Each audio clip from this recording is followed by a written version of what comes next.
had to turn your back on God. Just so someone will finally treat you like a son. Hi, this is James from GamesRadar, and I am here with Andy from GamesRadar. Hey. Hello, welcome to a very wet and rainy Cologne. It's beautiful, isn't it? Lovely, it's absolutely beautiful. But what is beautiful, Andy, is you've been to see Mafia 3. I have, a world exclusive first look. Yeah. Pretty special. Pretty special. So, and you're going to tell us 7 things that make it absolutely special. 7, no more, no less. No. Just 7. Now, it's set in 1968 Louisiana. Yep. And you play a hero called... Well, he's sort of like an anti-hero. He's called Lincoln Clay. Right. And this sort of leads me into like my first point. The first reason why it is such a great game is it's not your average Mafia story. So, like when most people think of Mafia, they think like horses' heads in beds and like Italian men with slick back hair and stuff like that.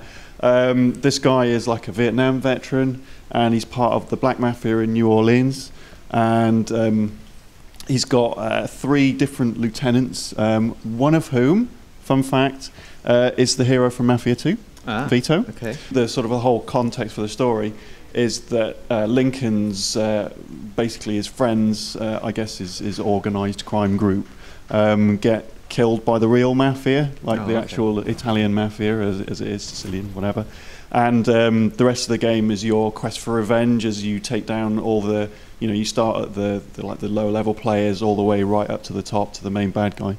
All right, so it's coming to PS4, Xbox One and PC in That's 2016. Right. Yep. Which leads us to point number 2, yes. which is the atmosphere that we've got in the game. Yeah. The atmosphere is incredible. One thing that all the Mafia games have really done is created an excellent sense of like time and place. So the recreation of 1968 New Orleans it looks it's perfect. I mean, there's all sorts of jazz bars and like loads of people sort of spilling out onto the streets. You sort of feel like that crackle of violence on the streets, like all the cars, all the ambient noises. Like there was a shootout in a graveyard, which looks like those sort of classic New Orleans sort of really opulent, I hesitate to call them like voodoo graveyards. Amazing. So great sense of time and place. All right, so moving on, point number 3, and it's that it's got a massive open world this time. Yeah, I'm not entirely sure how big the open world is. I mean, it's open world, but it is linear, so... A bit like Mafia 2. Yeah, a lot like Mafia 2. I think the world is going to be more open, so it is going to be more like a true open world game, but a lot of the missions are still going to be sort of semi-guided. One of the missions that they showed off was where you were infiltrating this drug den, and there are a number of ways to get into the drug den. So there's a boat entrance. You can go through like the legitimate front, which is like I think it's a jazz club, and there's there's a back entrance with a goon on the door if you want to go a little bit stealthy. So yeah, I mean it is open world, but it's quite well guided. You're never going to be lost, I don't think. Okay, and you've mentioned it briefly, and I guess in sneaking into those places you see point number 4 quite a lot. It is super violent. It is ultra violent, yeah. And that is a damn good thing, because you can't really make a Mafia game without any blood. We're not stabbing men in the face. Yeah, so one thing they showed a lot of in the demo was there's a lot of like brutal melee takedowns, as they're now known. Yeah. So loads of those. He's stabbing people in the face with a knife, cutting their throats. There was one time where he's interrogating an informant in a car, and the informant sort of spills all his information, and he just shoots him in the head and pushes him out the car door. Now that is a choice, though. That is a choice. You can choose to spare him. I don't know what happens when you spare him, because the demo didn't show that. Because who wants to do that? Exactly. Yeah. Nobody. I have a feeling it won't happen very often. No. So we've mentioned the giant open world, but it also changes as you play throughout the game, depending on your choices. That's right, yeah.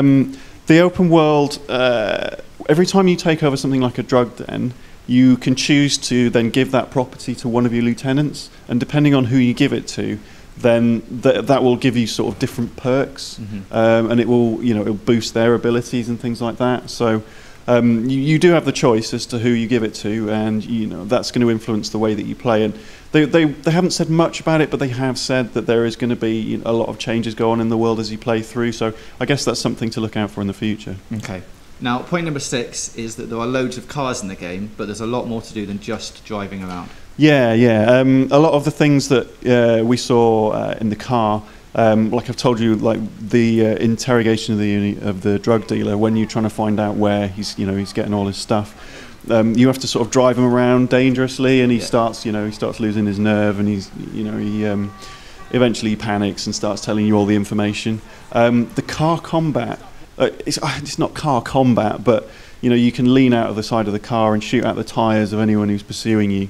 And actually, when you've taken over a drug den, there's like a retaliation. So the mob comes after you and starts like chasing you around the city. Right.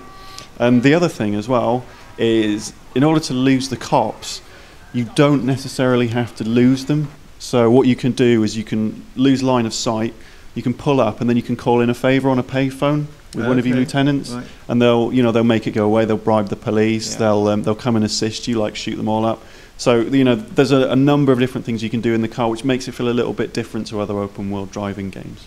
All right, brilliant stuff. So our final point then is, of course, the soundtrack. You can't have a game set in the late 60s without an awesome soundtrack, and this has pulled out all the stops. It has, yeah. I mean, the songs I heard was All Along the Watchtower by Hendrix, there was Painted Black by the Rolling Stones, all the sort of late 60s rock and roll tracks that you'd expect are in there, and it just sort of like, that's the icing on the cake. It's like the final layer on there. It's absolutely amazing in terms of the atmosphere. So it's just going to be a world that's a lot of fun to just drive around in and soak up. Now, the only thing we're not sure about is if they're like just in-car songs or you get them throughout the game. Yeah, no, I don't know, because obviously it played over the top of the game during the demo, but whether or not that translates to the final game, I don't know. All right, Andy, well, that is Mafia 3 from here in Gamescom. If you want more coverage, then subscribe to GamesRadar and check out GamesRadar.com for a full preview that you're going to write right now. Yeah.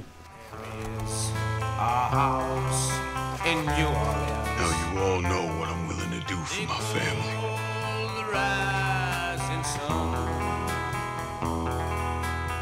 What are you gonna do for yours? God.